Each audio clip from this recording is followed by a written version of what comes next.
Radiology का हमारा next topic है बेरियम स्टडीज़। बेरियम स्टडीज़ का डिटेल हम पढ़ेंगे आज, ठीक है।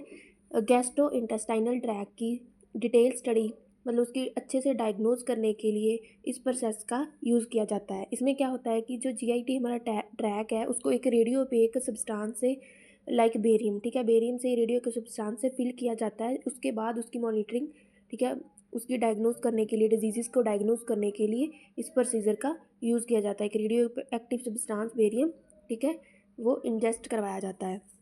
फॉर द बेरियम मील तैयार की जाती है, ठीक है, बेरियम मील, ठीक है। The patient swallow a suspension of radiopaque barium sulphate, ठीक है, पेशेंट उसको स्वॉलो करता है, ठीक है, बाय माउथ, ठीक है। Whistle the radiologist observe its passage on the fluorescent screen, फिर जो रेडियोलॉजिस्ट है होता है वो ऑब्जर्व करता है पूरी उस पूरे प्रोसेस को, उसको फ्लोरोसेंट स्क्रीन के ऊपर और on the TV monitor of an image intensifier के ऊपर।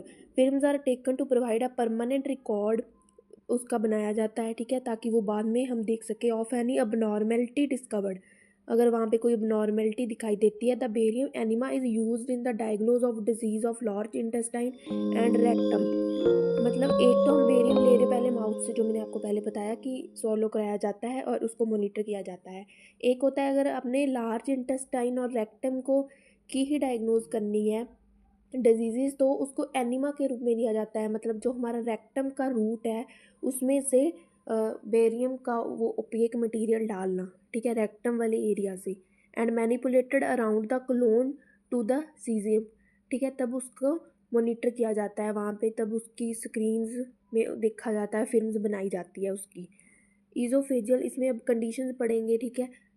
ईज़ोफेजियल वेरिसिस, इस कंडीशन में क्या होता है कि पूरे ईज़ोफेगस के एरिया में, जो कि ऊपर थॉरैक्स से हमारा स्टमक तक का एरिया है, वहाँ पे इस पैसेज में जो वेन्स हैं, ठीक है, वो अबनॉर्मल हो जाती है।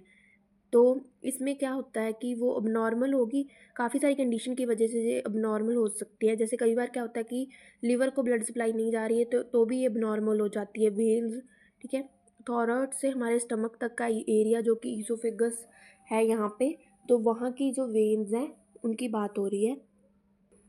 सब म्यूकोसा और सब एपिथेलियल लेयर्स, ठीक है, of gastric veins with the oesophageal veins. इस बुक में क्लियर नहीं है ये इमेज, मैं आपको दूसरी इमेज दिखाती हूँ। ये देखो, कुछ एक्सरे में ऐसा कुछ दिखेगा जब बेरियम सॉलो करके, ये देखो, ठीक है, ये फर्स्ट पिक है जो, ये है ईजोफेजियल वेरिसिस की, जो कि ऊपर थॉरैक्स से स्टमक तक जा रही है।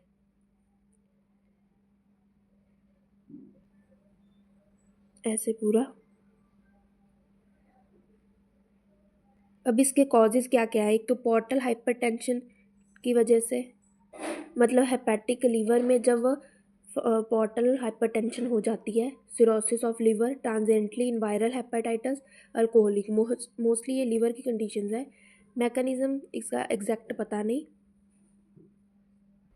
बट जब इंस्पिरेशन के time the portal to oesophageal venous pressure जब फॉल हो जाता है, जब तब फिर क्या होता है कि blood flow from the portal to oesophageal vein flow करता है, पोर्टल से ईजोफेजियल की तरफ, वेन की तरफ ब्लड फ्लो कर जाता है। पर वहाँ पे क्या होता है कि पुअर सबम्यूकोजल सपोर्ट की वजह से वहाँ पे वेरिकोज बन जाते हैं, ठीक है। पोर्टल जब हाइपरटेंशन जैसे होती है, तो हाइपरटेंशन है, उस साइड ब्लड ज़्यादा है, ठीक है, तो फिर वो ब्लड क्या करता है, वो ईजोफेजियल वेरिकल्स की तरफ मूव कर जाता है, क्योंकि उस तरफ ज़्यादा है, इस तरफ कम है, तो यहाँ मूव कर गया। तो फिर यहाँ पे सबम्यूकोजल सपोर्ट है वो कम है, ठीक है, सपोर्ट नहीं है आसपास स्ट्रक्चर्स की, तो उसकी वजह से क्या होता है, यहाँ पे वेरिकोज बन जाता है, ऐसा बोला जाता है। अपीयरेंस ऑन ईजोफेगोस्कोपी में क्या होता है कि उसमें तो ब्लू राउंडेड प्रोजेक्शन दिखती है मिकोजा के नीचे, ठीक है। ऑन द बेरियंस फेलो, इसमें क्या होता है कि long thin evenly spaced lines दिखती है। Normal mucosa disturbed by the varices as a filling defect in a regular contour of the oesophagus, जैसे वो लॉन्ग थिन वो लाइन दिखती है इसमें। ये होगी ईजोफेजियल वेरिकोज की कंडीशन। अब उसके बाद सेकंड कंडीशन है इसमें हाइटस हर्निया। हाइटस हर्निया के केस में क्या होता है कि on a plain x-ray ring shadow containing a fluid level, मतलब एक रिंग शेडो सी दिखती है जिसमें कि फ्लूइड फील्ड दिखता है, ठीक है, and super imposed on the cardiac shadow के ऊपर सुपर इम्पोजली दिखती है। इसकी पिक देखते हैं अभी। ये देखो हाइटस हर्निया एक सुपर इम्पोज्ड ये दिख रही है, ठीक है, कार्डिक शेडो के ऊपर ये दिख रही है, रिंग शेप्ड है, फ्लूइड फील्ड है। ये देखो नेक्स्ट पिक, ये दोनों। उसके बाद है नेक्स्ट कंडीशन, कंडीशन एकैल्जिया कार्डिया। इसमें क्या होता है कि कार्डिया मतलब हार्ट का स्पैज़म हो जाता है, जिसकी वजह से फूड और लिक्विड को ऐसे डिफ़िकल्टी होती है नीचे गैस्ट्रिक में एरिया में पास होने में, ठीक है, उसका क्योंकि बहुत स्पाज़म हो जाता है। इसमें क्या होता है कि जो ईज़ोफेगस है वो डायलेट हो जाता है, there is an area of smooth narrow area बन जाता है just digital to the dilated segment. जैसे एक जगह डायलेट हो गया ईज़ोफेगस, उसके बाद क्या होता है कि नैरोइंग एरिया बन जाता है। Gas shadow is absent in stomach on the plain x-ray abdomen में गैस शेडो उसकी गायब हो जाती है। इसका pick.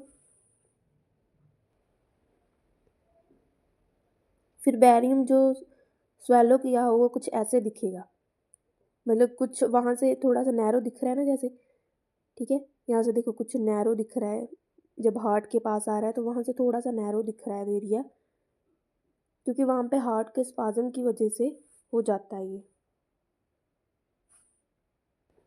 Carcinoma of oesophagus, irregular narrowing of the lumen with the slight proximal dilation. Narrowing दिखेगी और थोड़ी सी प्रॉक्सिमल प्रॉक्सिमल मतलब ऊपर वाली साइड क्या हो जाएगा, डायलेशन दिखेगी। मेन चीज़ जो दोनों में देखो, अब उसमें भी नैरोइंग वगैरह दिख रही थी, इसमें भी दिख रही है, तो इसको डिफ्रेंशिएट कैसे करेंगे कि इसमें जो ल्यूमन है जो अंदर का एरिया होता है, ठीक है, जो उसके मतलब किसी भी जैसे पाइप है उसके जो अंदर का एरिया होता है, इसमें एक्सेल्सिया कार्डिया में वो सेंट्रल रहता है, ठीक है, और जो आउटलाइन है जो बाहर की आउटलाइन है वो एक्सेल्सिया कार्डिया में स्मूथ रहती है, बट की कार्सिनोमा वो इरेगुलर रहती है, ठीक है। और एक्सेल्सिया कार्डिया में क्या होता है कि जो अफेक्टेड एरिया है वो move freely with the heart movement के साथ ही वो मूवमेंट करता है। उसके बाद है gastric ulcer.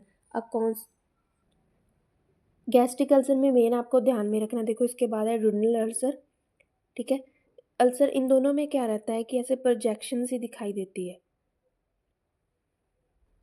A constant projection from the main barium shadow into the stomach due to the ulcer crater.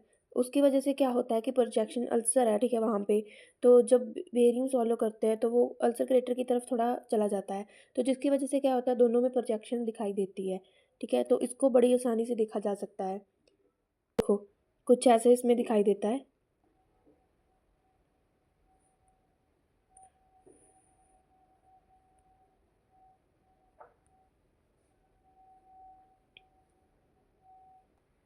ये ऊपर दोनों कंडीशंस हैं जो गैस्ट्रिक अल्सर की, ये और ये। उसके बाद ड्यूडेनल अल्सर कुछ ऐसा दिखता है। उसके बाद नेक्स्ट डिजीज़ है पाइलोरिक स्टेनोसिस। इसमें क्या होता है, large access of resting gastric fluid दिखाई देती है 6 आवर्स आफ्टर द फास्टिंग। क्योंकि इसमें पाइलोरिक स्टेनोसिस हो रखी होती है, स्टेनोसिस का मतलब होता है नैरोइंग ऑफ पैसेज, तो इसमें क्या होगा, स्लो इनिशियल एम्पटिंग स्लो होगी इसमें, ठीक है, फाइनल एम्पटिंग स्लो होगी विद लार्ज बैरियम रेजिड्यू रह जाएगा आफ्टर 6 आवर के बाद भी वो रह जाएगा क्योंकि वो धीरे धीरे पास करेगा, ठीक है। इसकी पिक देख लेते हैं। देखो अगर यहाँ पे स्टेनोसिस है, ठीक है, धीरे धीरे ही पास करेगी ना चीज़ यहाँ से, तो काफ़ी समय तक यहाँ पे वो बेरियम जो हम ले रहे हैं मटेरियल, ठीक है, प्रोसीजर को करने के लिए वो काफ़ी समय तक अंदर ही रह जाएगा 6 आवर आफ्टर फास्टिंग के बाद भी। इसके बाद जो इम्पोर्टेंट है इसमें, कार्सिनोमा तुमने देख ही लिया था, वैसा ही कुछ है इसमें भी, इलियोसीजियल ट्यूबरकुलोसिस। इसमें क्या होता है कि फिलिंग डिफेक्ट्स आ जाएंगे, जो भी हमने बेरियम ओपेक मटेरियल लिया उसके फिलिंग डिफेक्ट आएंगे, इसमें एब्सेंस ऑफ फिलिंग रहेगा, ठीक है, of caecum due to the spasm की वजह से, इरेगुलर कंटोर रहेगा, परसिस्टेंट नैरोइंग दिखाई देगी, irregular multiple fluid levels, irregularities दिखाई देंगी। अभी ऊपर जो भी हमने सब डिजीज़ देखी तो उससे आपको आइडिया तो लग गया होगा कि कैसी कैसी इरेगुलरिटीज़ दिख रही हैं, फिलिंग डिफेक्ट कैसे दिख रहा है, ठीक है, कैसे प्रोट्रूजन दिख रहा है, कैसे आउटग्रोथ दिख रही है। क्रोन डिजीज़ में भी इरेगुलरिटी दिखेगी, नैरोइंग दिखेगी, हुल क्लोन नैरो दिखेगा, ribbon like. In ulcerative colitis में रिबन लाइक दिखेगा जैसे नीचे दिख रहा है, but the ulcers are deeper and burrow into the submucosa which is disorganised and gives cobblestone appearance, ज़्यादा डीप होगी। ये देखो इसमें दिख रहा है। स्टिक्चर्स एंड फिस्टुला दिखेंगे, पैसेज, ठीक है, ट्रैक दिखेंगे इसमें। फिस्टुला क्या होता है? Track.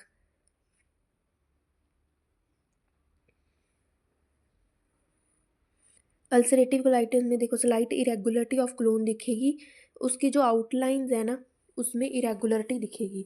Large colon become shortened narrow दिखेगी, ribbon like, and the absence of normal haustrations, जो नॉर्मल है उससे अब नॉर्मलिटी दिखेगी। स्मॉल स्पाइकी प्रोजेक्शंस दिखेगी इसमें, अल्सर्स की वजह से प्रोजेक्शन जैसे हमने पहले भी देखा था।